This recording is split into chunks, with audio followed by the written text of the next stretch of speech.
Here it is. Bask in all of its interminable glory. The Club World Cup has become a reality because the draw happened today. And I'll be honest, I don't really care, right? I mean, the World Cup, 6 months out, I get the jitters. You know, the Champions League knockouts, I'm there. I'm watching. Hopefully soon, based off of the different things I'm trying to get made. We'll be sitting on this casting couch watching the TV I've got up on this wall here and doing live watch-alongs. That'll be great. To things like both of those. But this Club World Cup, I just don't care about it. I don't care about it at all. I think it could be cool, but they're starting at like a -1. You know, if you're trying to get me up from a scale of 1 to 10, you're trying to get me fired up all the way to a 10. I'm starting at a -1 because it's so obvious that they're doing this because the Champions League is so successful. In order to understand this, you need to understand politics, football politics, and that would be that UEFA owns the Champions League. Ooh, bad, right? And UEFA and FIFA, they don't necessarily get along all the time, even though one is technically kind of under in the umbrella of the other and cooperates with the other. Each one of the federations of the different continents, they operate on their own, really, and the continental competitions are their they're their prerogative, right? Copa Libertadores is run by CONMEBOL. The Champions League is run by the local federation in Asia, in Africa, in Europe. In the Champions Cup and CONCACAF is run by, you guessed it, CONCACAF. The problem for FIFA is that even though they own the World Cup, which is this giant pit of just money-making nonsense, right?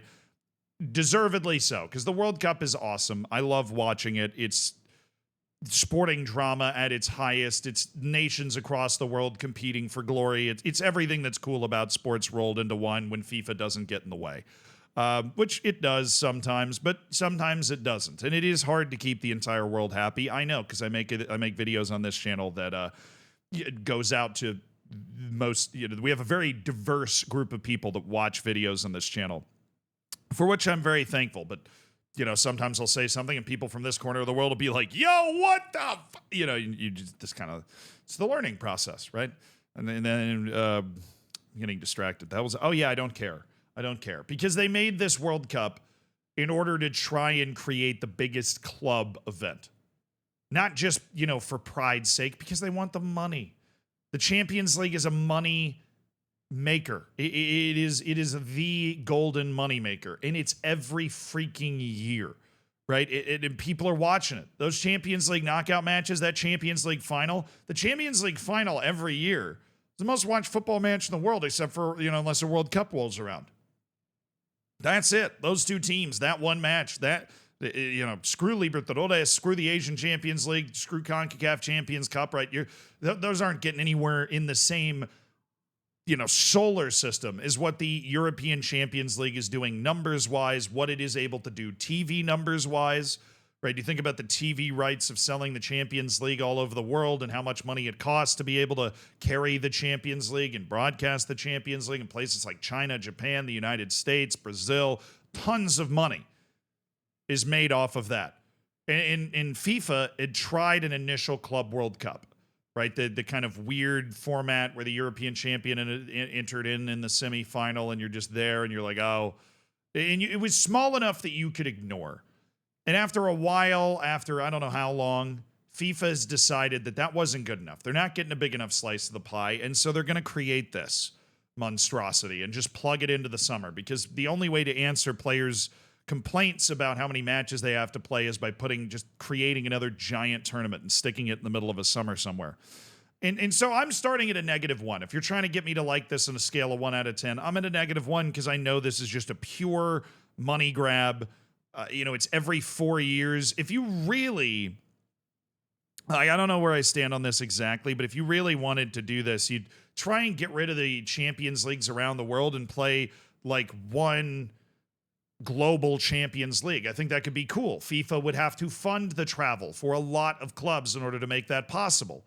And it would be a very big logistical challenge. So it's much more economically easy to just say we're going to hold basically a World Cup and just invite 32 teams. Obviously, only one of the 32 teams is invited, a club from the home country, which of course was Lionel Messi's Inter Miami. They did win the Supporters Shield as the best regular season team in MLS, but they did not win MLS Cup. So that's been a serious point of contention amongst MLS heads about Inter Miami being in there in the first place.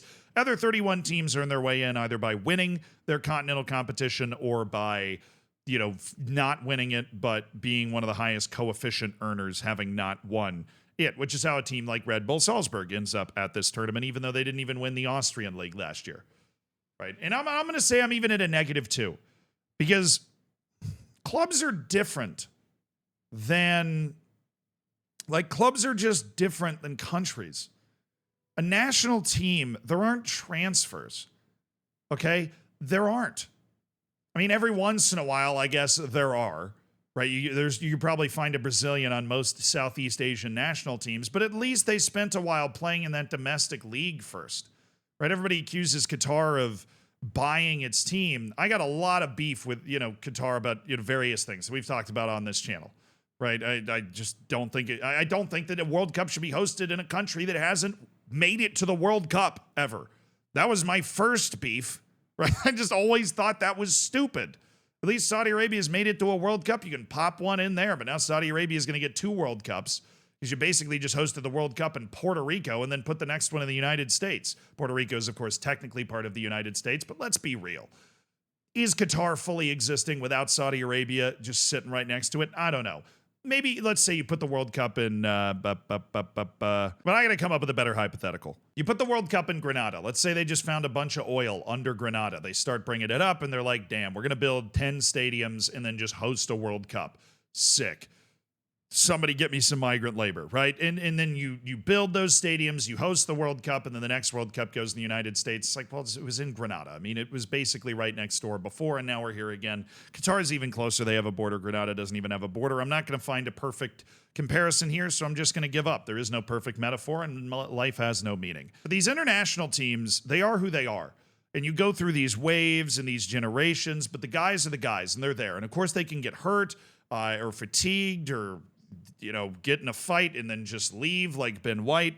But you have that team, and that's it. Clubs change a ton. The vast majority of professional footballers are not on the same club they were on 4 years ago. All you have to do is look at the average professional footballer's resume, particularly the ones that aren't at the super top level, which there are clubs that are not at the super top level in this competition.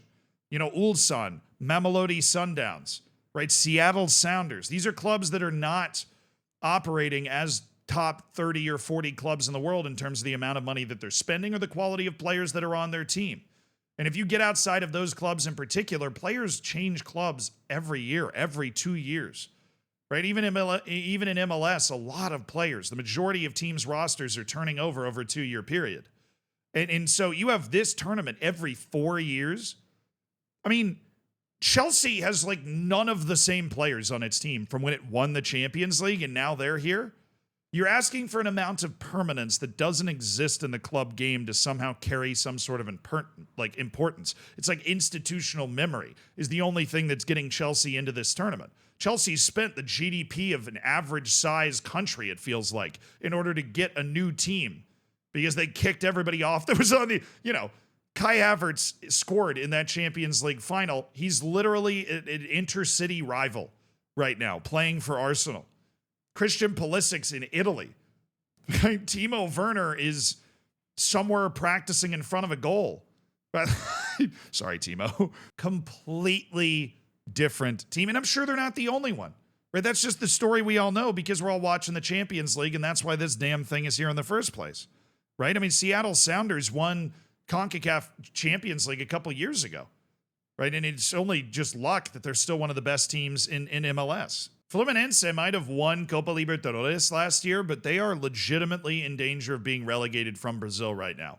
So do we really think this Fluminense team is a fair reflection even of the team that managed to go on and win Copa Libertadores? So they're going to be able to put on a good show? I don't know. What is even the point of having a team like Chelsea or a team like Fluminense that's qualified and now is just a different team playing at a different level? Well, Chelsea's kind of on the rebound. Chelsea's gone through a whole life cycle since they won the Champions League.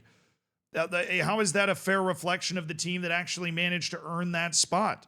Because the teams that qualify for the World Cup, right? All of that, even the qualifying for the World Cup, where permanence and roster selection is way more solidified than clubs, that all happens within a year and a half of the World Cup.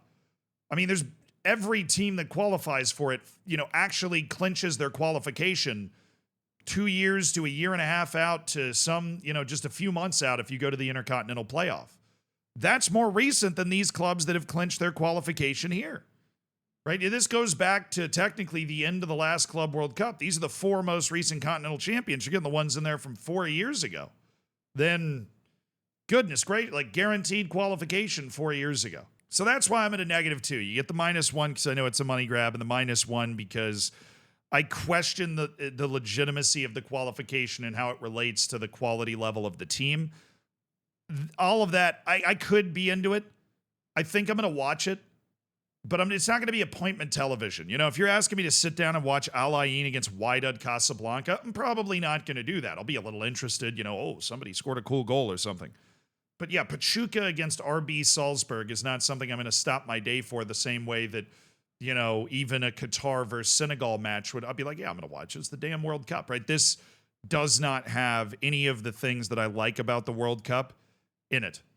It just doesn't. Now, if the clubs take it super seriously and they give away a lot of the money they make as massive prize money to motivate and help fund these clubs, in turn motivating them to compete incredibly hard, and I could see myself thinking that it's cool and enjoying watching it, but it would be much the same as the modern Champions League format, where I think the fact that it's enjoyable is an accident. But I'm at a -2 right now.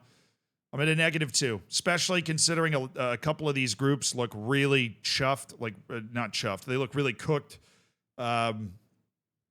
You got these groups that are like PSG, Atletico Madrid, Botafogo, Seattle Sounders. I mean, PSG and Atletico Madrid will be big favorites, right? Botafogo, do they have a chance to knock them off? I guess. Man City, Juventus, Wydad Casablanca, and Al Ain. Do we really expect Wydad Casablanca or Al Ain to be able to compete with those two teams? I mean, I know Juve's gotten worse, but I don't think they've gotten that worse, We'll see. Hopefully I at least have my watch-along thing going so I can be sitting on that couch back there.